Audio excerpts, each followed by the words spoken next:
ଏଭଳି ଜଣେ କଳାକାରଙ୍କୁ ଗଢ଼ିଥିଲେ ଯାତ୍ରା ଜଗତର ସଫଳ ନିର୍ଦ୍ଦେଶକ ଗୁରୁପ୍ରସାଦ ମିଶ୍ର।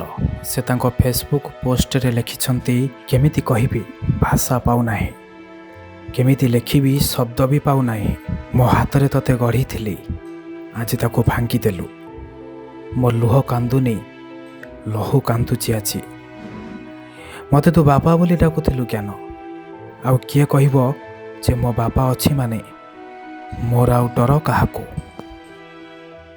ଜ୍ଞାନରଞ୍ଜନ ସାହୁଙ୍କର ଦେହାନ୍ତରେ ପୁରା ଯାତ୍ରା ଜଗତ ସ୍ତବ୍ଧ। ଯଦି ଦେଖିବା ତାହେଲେ ଗୋଟିଏ ମାସ ବି ହେଇନି, କିନ୍ତୁ ଚାରି ଜଣ ଯାତ୍ରାର ବରିଷ୍ଠ କଳାକାର, ନାମୀ ଦାମୀ କଳାକାରଙ୍କର ଦେହାନ୍ତ ନିହାତି ଭାବରେ ଏକ ଦୁଃଖଦ ଖବର।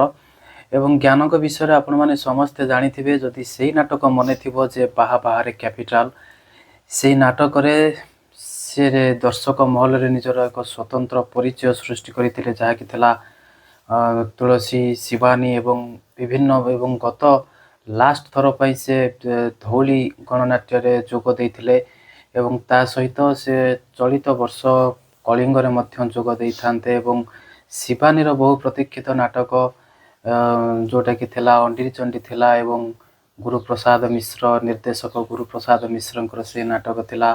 ଆଶୁତୋଷ ଇଞ୍ଜିନିୟର ମହାପାତ୍ରଙ୍କର ଥିଲା ବାଦଶାହ, ଯେଉଁଥିରେ ଏକ ତାଙ୍କର ତେଲୁଗୁ ଭାଷାରେ ଡାୟଲଗ୍ ପୁରା ଦର୍ଶକ ମହଲରେ ବେଶ ଆଦୃତ ହୋଇଥିଲା। ଏବଂ ଗୁରୁପ୍ରସାଦ ମିଶ୍ରଙ୍କର ସେ ନାଟକ ଥିଲା ଯେଉଁଥିରେ ନିଜେ ଗୁରୁପ୍ରସାଦ ମିଶ୍ର ସମାଜକୁ ପ୍ରତିକ୍ରିୟାରେ କହିଛନ୍ତି ସେ ନିଜେ ତାଙ୍କୁ ହାତରେ ଗଢ଼ିଥିଲେ ଯେ ଗୋଟେ ବାପା ଆଗରେ ତାର ପୁଅ ଚାଲିଗଲା, ଯିଏକି ସେ ରାତି ସାରା କାଲି ଶୋଇପାରି ନଥିଲେ। ଏବଂ ପ୍ରଥମେ ସେ ଖବର ନିଜର ଫେସବୁକ୍ ପେଜ୍ରେ ସେ ଅପଲୋଡ଼ କରିଥିଲେ ଯେ ଆଉ ଜ୍ଞାନରଞ୍ଜନ ସାହୁ ଏ ଦୁନିଆରେ ନାହାନ୍ତି ବୋଲି।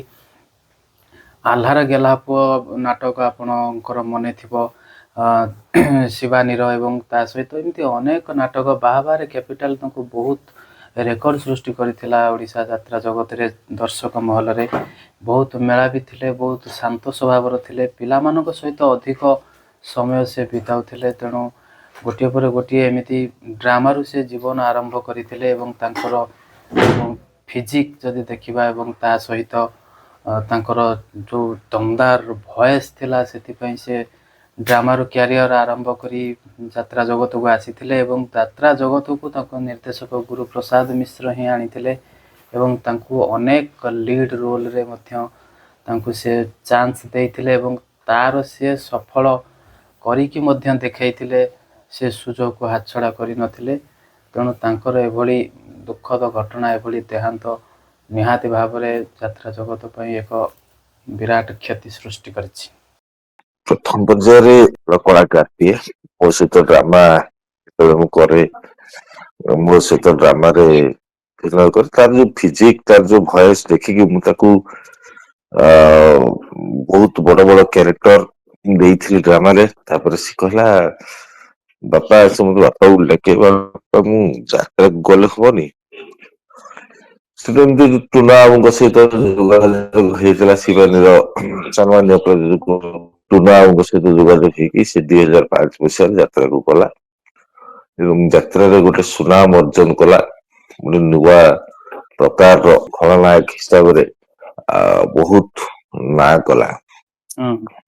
ଗତ ବର୍ଷ ଧଉଳି ଗଣନାଟ୍ୟ ଥିଲାବେଳେ ତାର ଜଣ୍ଡିସ ହେଲା, ଜଣ୍ଡିସ ଟେଷ୍ଟ ହଉ ଲିଭର ସିରୋସିସ୍ ବାହାରିଲା ଏବଂ କଳିଙ୍ଗ ଗଣନାଟ୍ୟ ପାଇଁ ସେ ଚଳିତ ବର୍ଷରେ ବୁକ୍ ହେଇଥିଲା, ଆଉ ସେ ଯାଇପାରିଲାନି। ବର୍ଷେ କାଳ ଟ୍ରିଟମେଣ୍ଟ ହେଇ ଗତକାଲି ରାତ 8:45 ସମୟରେ ସେ ଇହଧାମ ପରିତ୍ୟାଗ କଲା। ଜ୍ଞାନକୁ ବା ବାରେ କ୍ୟାପିଟାଲ ଗୋଟେ ଶିବାନୀ ଗଣନାଟ୍ୟ ନାଟକ ଥିଲା, ସେଇ ଗୋଟେ ଗ୍ରହଣ ଖୋଦିଆ କ୍ୟାରେକ୍ଟର କରୁଥିବା ସେଇ ଚରିତ୍ରରୁ ବେଶୀ ଜାଣିଲେ। ତାପରେ ତୁଳସୀ ଯେତେବେଳେ ଯାଇଥିଲା, ଇଞ୍ଜିନିୟର ଆଶୁତୋଷ ମହାପାତ୍ର ତାକୁ ଗୋଟେ ଦେଇଥିଲେ ତେଲୁଗୁ କ୍ୟାରେକ୍ଟର ଗୋଟେ। ଆଉ ମୋ ନାଟକରେ ବି ଆଲାର ସେଇ ଗେହ୍ଲା ପୁଅ, ବେଇମାନ ସ୍ୱାମୀ, ରାଜା ଘର କଥା ମନେ ରଖିଥାଏ, ଏମିତି ଅନେକ ନାଟକରେ ସେ କରିଛି। ବ୍ୟକ୍ତିଗତ ଭାବରେ କହିବାକୁ ଗଲେ ମଣିଷ ହିସାବରେ ଜ୍ଞାନ ଗୋଟେ ହୀରା ଥିଲା, ବହୁତ ସୁନ୍ଦର, ବ୍ୟବହାର ତାର ଆଉ ଛୋଟ ପିଲାଙ୍କ ସହିତ ଛୋଟ, ବଡ ଲୋକଙ୍କ ସହିତ ବଡ, ଏଇ ହାତରେ ତାକୁ ଗଢିଛି। କାଲି ରାତି ସାରା ମୁଁ ଶୋଇନି ତା ପାଇଁ। ଘରେ ସ୍ତ୍ରୀ ତ ଅଛନ୍ତି, ପିଲା ଛୋଟ ଛୋଟ 10-12 ବର୍ଷ ପିଲା ସବୁ ଦୁଇଟା। ବାପା ଆଗରେ ପୁଅ ଚାଲିଗଲେ ଯେମିତି ଲାଗେ ସେମିତି ଲାଗୁଛି।